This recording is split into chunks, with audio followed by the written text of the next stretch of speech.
வணக்கம். பொங்கல் லீவெல்லாம் நல்லா என்ஜாய் பண்ணீங்களா? இப்போது ஆங்கிலம் நம்ம பயிற்சி செய்யலாமா?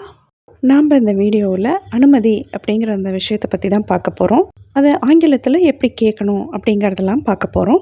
நம்மளோட வாழ்க்கை முறையில் அனுமதி கேட்டு உள்ளே வர்றது, அனுமதி கேட்டு உட்கார்றது, அனுமதி கேட்டு ஒரு பொருளை எடுக்கிறது அப்படிங்கிறது ரொம்ப குறைவு தான். நம்ம எப்படி பண்ணுவோம்னா, வாங்கன்னு சொன்ன அப்புறம் தான் நம்ம உள்ளேயே போவோம். உட்காருங்கன்னு சொன்னதுக்கப்புறம் தான் நம்ம உட்காருவோம்.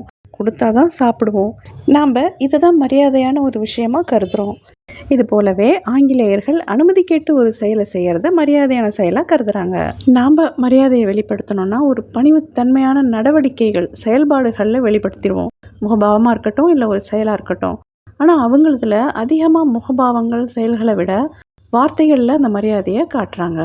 நம்மளோட அந்த அளவுகள் எப்படி இருக்கும்னா, இப்போ ரொம்ப தெரிஞ்சவங்க ஃப்ரெண்டாக இருக்காங்கன்னா பார்த்து சிரிப்போம். அது ஒரு மரியாதை. இன்னும் கொஞ்சம் அதிகமாக மரியாதை காட்டணும் அப்படின்னா, வந்த உடனே பார்த்த உடனே எழுந்து நிற்போம். இன்னும் அதை விட அதிகமாக மரியாதை காட்டணுன்னா, அவங்கள பார்த்த உடனே அவங்கள கால் தொட்டு கும்பிடுவோம்.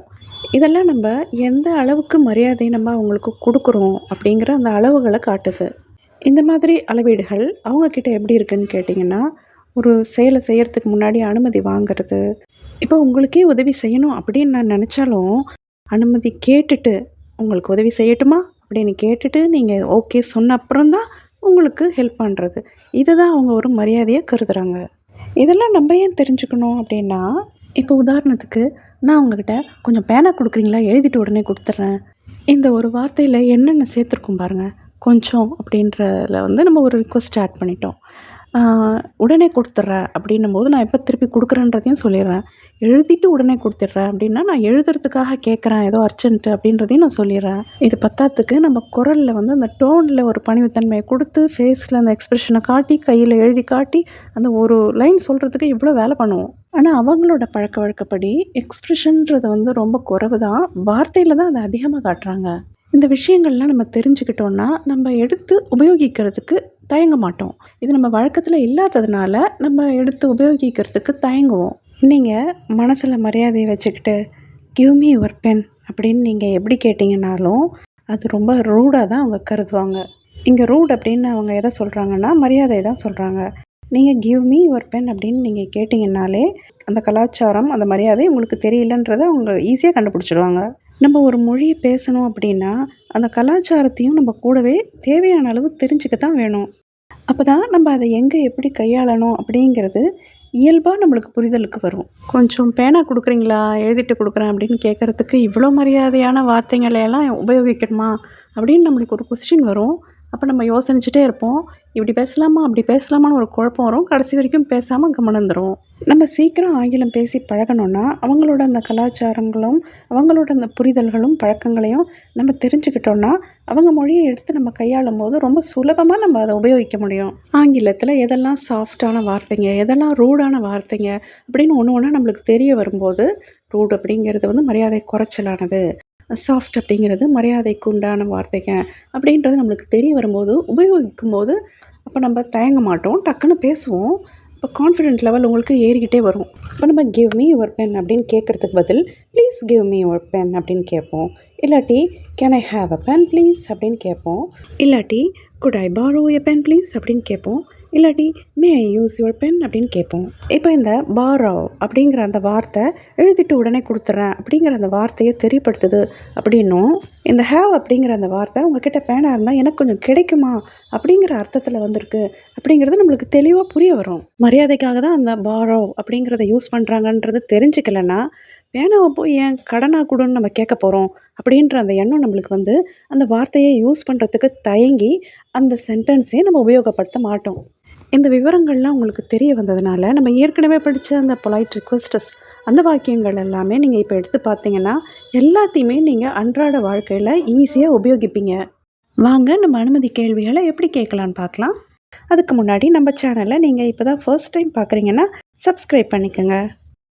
அனுமதி கேள்விகள் கேட்குறதுக்கு முதல்ல கேள்வி சொற்றொடர், அதுக்கு அடுத்தது வினைச்சொல்லோட அடிப்படை வடிவம். இப்படி தான் இந்த வாக்கியத்தை அமைக்கணும். இந்த மே, குட், கேன் இந்த 3 மாடல்ஸையும் அனுமதி கேட்குறதுக்கு உபயோகிக்கலாம். மே ஐ, குட் ஐ, கேன் ஐ அப்படின்னு நம்ம மாடல்ஸோட ஐயை சேர்த்து சொல்லும்போது அது கேள்வி சொற்றொடராக மாறிடுது. அடுத்தது வினைச்சொல்லோட அடிப்படை வடிவத்தை அப்படியே நம்ம யூஸ் பண்ண போகிறோம். இந்த மே ஐ, குட் ஐ, கேன் ஐ இந்த 3 ஃப்ரேஸோட வினைச்சொல் பேஸ் ஃபார்மில் தான் வரும், எந்த டென்ஸ்லேயும் மாறாது. இந்த 3 ஃப்ரேசஸையும் எந்த மாதிரியான இடங்களில் உபயோகிக்கலான்னு பார்க்கலாம். இதில் இந்த மே ஐ அப்படிங்கிறது நம்மளுக்கு ரொம்ப பரிச்சயமான ஒன்று. இந்த வார்த்தையை உபயோகிக்காமல் நம்ம ஸ்கூலில் கிளாஸ் ரூம்குள்ளே வந்திருக்கவே மாட்டோம். படிக்கிற இடமோ ஆஃபீஸ் போன்ற வேலை பார்க்குற இடமோ ஃபார்மலாக அனுமதி கேட்குறதுக்குன்னு உபயோகப்படுத்தப்படுற phrase may I. Could I, can I இது போன்ற ஃப்ரேசஸை இன்ஃபார்மல் ரிக்வெஸ்ட்டுக்கு யூஸ் பண்ணிக்கலாம்.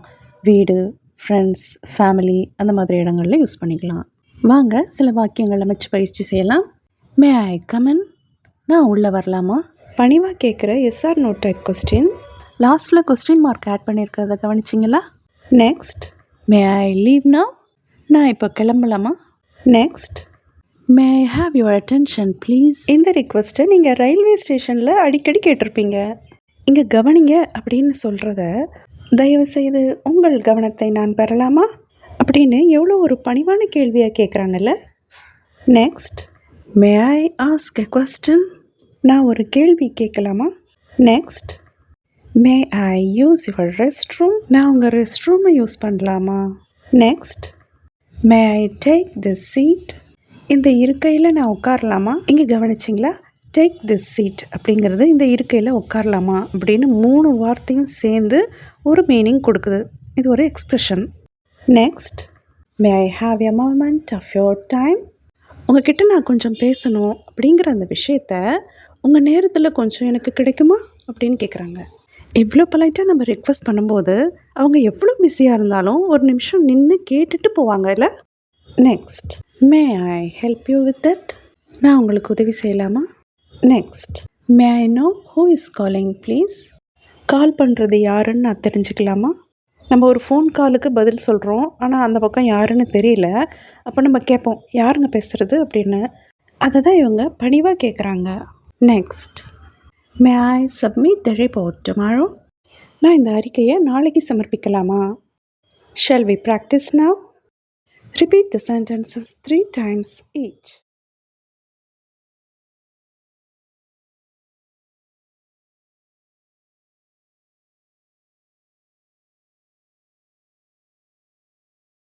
Next,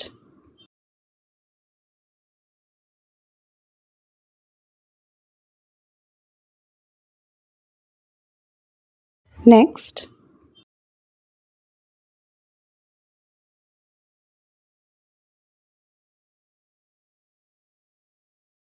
next,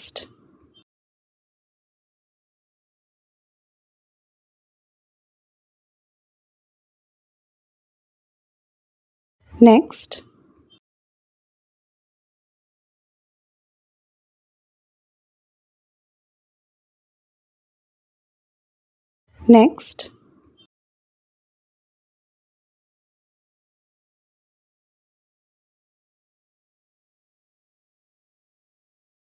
next, next,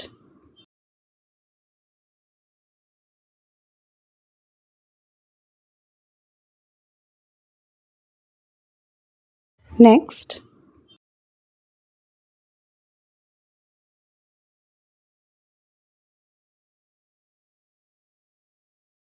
next,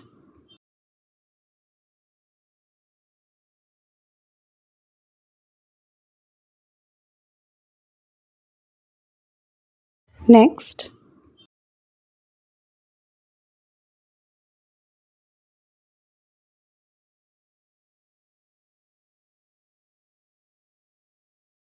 good job. அடுத்த வீடியோவில் கண்டினியூ பண்ணலாம். தேங்க்யூ.